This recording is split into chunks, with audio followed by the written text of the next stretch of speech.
Baik, yang terhormat kepada dosen pengampu mata kuliah Bahasa Indonesia dan teman-teman saya seperjuangan Angkatan 2024 yang saya cintai dan saya banggakan.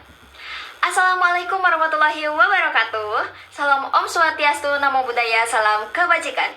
Segala puji bagi Allah yang telah mencurah limpahkan nikmat iman dan Islam. Sholawat dan salam semoga tercurah limpahkan kepada junjungan kita Nabi Muhammad SAW. Izin perkenalkan diri, saya Salis Azkia, Fakultas Agama Islam dari Prodi Ekonomi Syariah dengan nomor NPM 24100211096. Pada kesempatan kali ini, saya akan mempresentasikan dengan judul Dampak Inflasi Terhadap Stabilitas Keuangan Syariah. Sebelum masuk ke materi, kita harus tahu dulu pertumbuhan ekonomi Indonesia dari periode ke periode. Pada tahun 1965, Indonesia mengalami tingkat inflasi yang mencapai 600%, sedangkan pada awal kemerdekaan, Indonesia telah mengalami proses perekonomian sangat amat memprihatinkan, yang ditandai dengan kenaikan angka biaya hidup dan kemerosotan daya beli konsumen. Sehingga pada tahun 1961, pertumbuhan ekonomi di Indonesia telah mencapai 5,74% dan tengah mengalami penurunan drastis menjadi 2,24% pada tahun 1963. Dan pada akhirnya, pada tahun 1998, Indonesia telah mengalami krisis ekonomi yang sangat-sangat memprihatinkan, yaitu mencapai angka 80%, sehingga pada saat itu, Indonesia telah mencapai angka inflasi dan mengejutkan perekonomian negara, sehingga mencapai angka minus 13,3%. Dan masa pemerintahan Soeharto pada masa Orde Baru, Indonesia telah mengalami perubahan yang sangat signifikan. Meskipun pada awal masa menjabat, perekonomian di Indonesia sempat mengalami kondisi yang sangat sulit, tetapi kunjung membaik saat Soeharto menjabat pemerintahan di Indonesia. Hingga pada akhirnya, Presiden B.J. Habibie telah menggantikan Soeharto sebagai presiden, telah berhasil memulihkan perekonomian Indonesia. Hingga pada saat pemerintahan Joko Widodo, pertumbuhan ekonomi Indonesia melemah kembali, terutama pada masa COVID-19. Inflasi tercatat pada masa itu ialah 3,61%. Jadi, inflasi itu apa sih? Kita masuk ke pembahasan. Apa sih inflasi itu?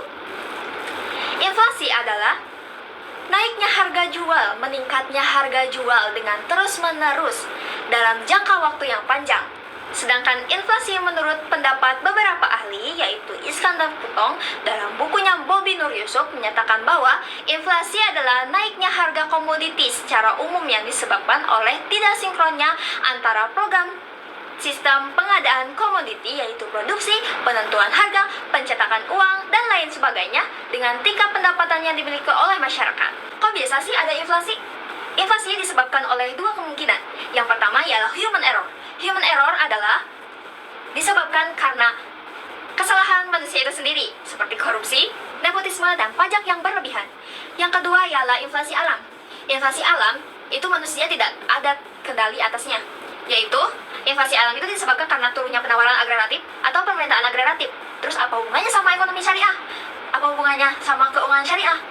Nah, dampak terhadap keuangan syariah, inflasi itu dapat mempengaruhi sentimen pasar secara keseluruhan yang nantinya akan menyebabkan ketidakpastian mengenai inflasi, sehingga menimbulkan volatilitas yang lebih tinggi di pasar dan meningkatkan resiko bagi investor. Nah, kalau dibandingin dampak inflasi pada keuangan syariah dibanding dengan keuangan konvensional, tinggian siapa ya? Kira-kira jika dibandingkan dengan keuangan konvensional, keuangan syariah justru lebih unggul dalam menangani permasalahan keuangan negara, terutama masalah inflasi. Demikian pula, lembaga syariah tentu selalu menetapkan kebijakan-kebijakan yang didasari oleh dalil syariat. Selain itu, lembaga keuangan syariah lebih lihai dalam menangani permasalahan-permasalahan keuangan negara, karena lembaga keuangan syariah menerapkan kebijakan tanpa adanya bunga atau riba. Tetapi, lembaga keuangan syariah menetapkan sistem mudharabah. Nah, kita sudah sampai di penghujung materi. Terima kasih atas perhatiannya. Saya Salis Azkia, pamit undur diri. Wassalamualaikum warahmatullahi wabarakatuh.